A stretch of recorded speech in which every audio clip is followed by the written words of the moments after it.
President Donald Trump has said that he is not satisfied with Saudi Arabia's handling of the death of journalist Jamal Khashoggi in Istanbul, saying questions remain unanswered. Saudi Arabia has revealed that the journalist died in a fight inside the consulate in Turkish city.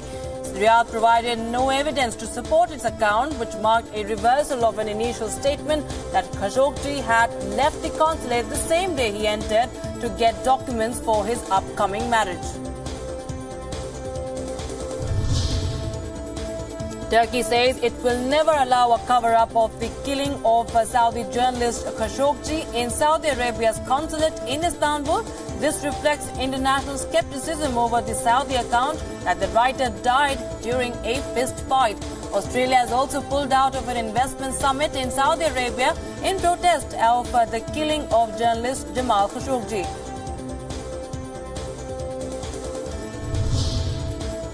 German Chancellor Angela Merkel demanded for Saudi Arabia to clarify the circumstances around the death of dissident journalist Jamal Khashoggi, who died inside its Saudi consulate in Istanbul. Speaking at a regional convention of a Christian Democratic Union Party, Merkel says that Khashoggi's death was horrific and that Germany expects clarification from the Saudi side. Merkel, who grew up under communism in what was then East Germany, mentioned Khashoggi's killing after evoking the legacy of the East German pro-democracy uprising that toppled the Berlin Wall in 1989. Voting in Afghanistan's parliamentary election will be extended in some constituencies after technical and organizational problems stopped voters casting their ballots in some polling centers on Saturday. The chairman of the Independent Election Commission says that the voting process will continue until Sunday in those places where election officers or election material arrived late. Confusion over biometric voter registration equipment, polling stations not opening on time, missing election materials and delays forcing lengthy waits angered the voters on Saturday. A suicide bomber blew himself up in the Afghan capital, killing at least 15 people as voting concluded in parliamentary elections that were overshadowed by the threat of attacks and serious organizational problems. Voting should have been concluded by the time the attacker struck in an area to the north of Kabul, but polling stations were kept open longer than normal to cope with large number of people who had been unable to vote. 10 civilians and 5 police officers were killed when the bomber tried to enter a polling station and more than 25 were wounded.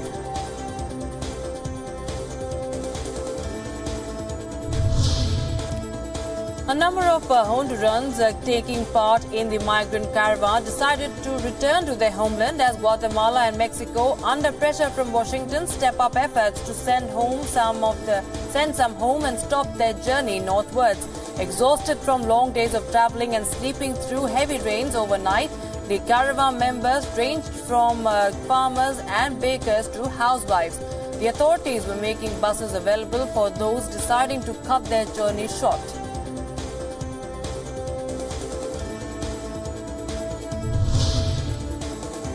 Some of the hundreds of Central Americans in a US-bound migrant caravan that were stuck on Guatemala's border with Mexico took matters into their own hands and used rafts and ropes to cross the river separating the two countries. The migrants could be seen using makeshift rafts to cross the river and make it to the Mexican territory on the other side. Others used ropes strung across the river to pull themselves over to the other side.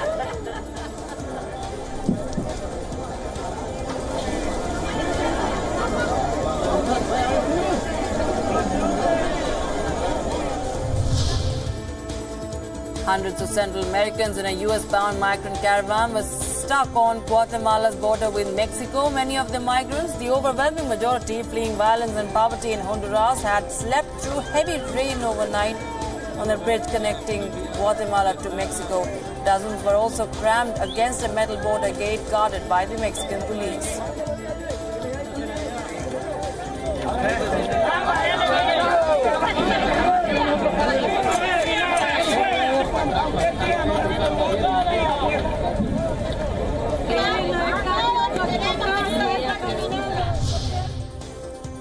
Local residents in northeastern Greece are divided on the increasing number of refugees in the region. Since the beginning of the year, a large number of refugees have crossed the northeastern border of Greece, facing the increasing number of migrants. Local residents living close to the refugee camps have conflicting views of the situation.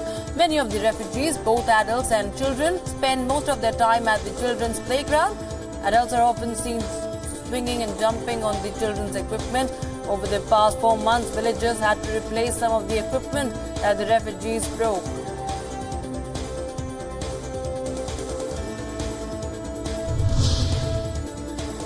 Israeli Prime Minister Benjamin Netanyahu postponed the forced eviction of a Bedouin village in the occupied West Bank. The fate of Khan al-Emir has drawn international concern after Israel said it planned to raze the village. Its residents, who are backed by foreign activists, have been waiting for bulldozers to move in at any time after an October 1 deadline from Israel for the villagers to demolish their own homes. The deadline expired. The expulsion plan had included relocation to an area about 12 kilometers away next to a landfill.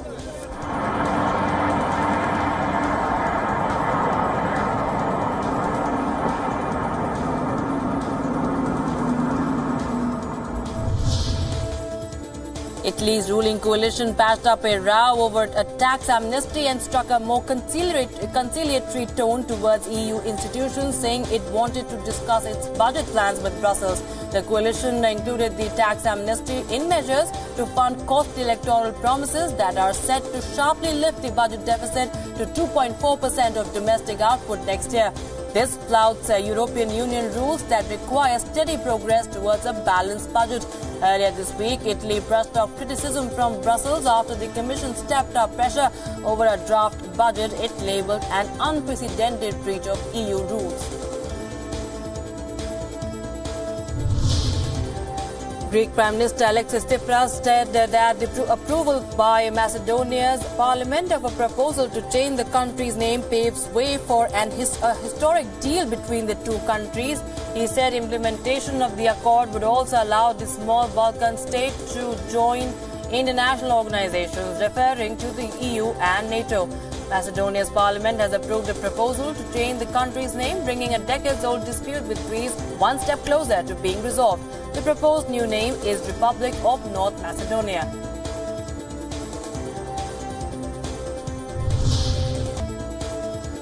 Georgian presidential candidate and leader of opposition Gezi Party, Zurab Japaridze, was detained in the capital after handing out 3 cannabis joints at a cannabis legalization festival. Japaridze, who is running on a libertarian and pro-legalization platform, has called his actions civil disobedience and demanded that the right to legally buy and grow marijuana in the southern Caucasus nation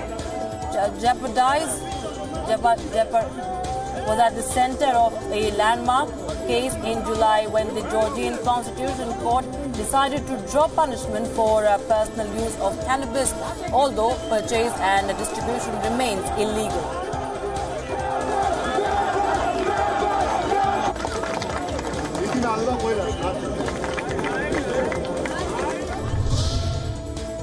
Wim Kok, a long-serving former Dutch Prime Minister, widely respected for his consensus-building leadership, died of heart failure. Kok, who was 80 years old, led 2 centrist coalitions between 1994 and 2002, overseeing first a period of recovery and then of strong economic growth. He was commonly seen as an architect of the Netherlands' polder or consensus model of governing in which workers, employers and the government agreed key reforms.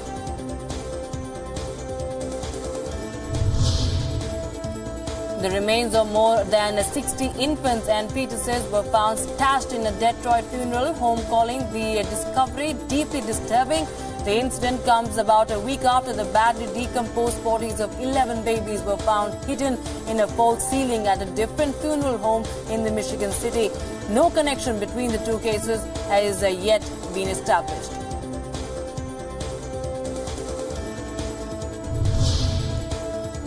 Thousands of Hindus gathered in India's spiritual capital Varanasi to attend Bharat Milap, an annual festival held a day after Dussehra celebrations. The festival marks the reunion of Lord Ram with his brothers Bharat and Shatrughan after a period of 14 years in exile. Is considered to be one of the greatest attractions of the holy city. This age-old celebration has stood the test of all upheavals. Devotees are seen beating drums and the crowd tussles to catch a glimpse of children enacting the reunion of the four brothers Ram, Lakshman, Bharat and Shatrughan.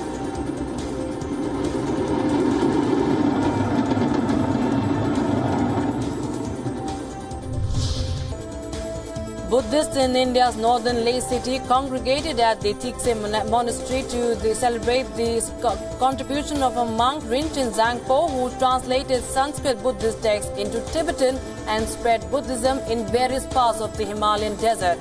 Devotees gathered in huge numbers to see cultural performances and a painting exhibition which celebrated the works of Rinchen Zangpo at the 3rd Ladakh Festival. Organizers say that the festival was about learning from the past and recognizing people who contribute to the making of Ladakh.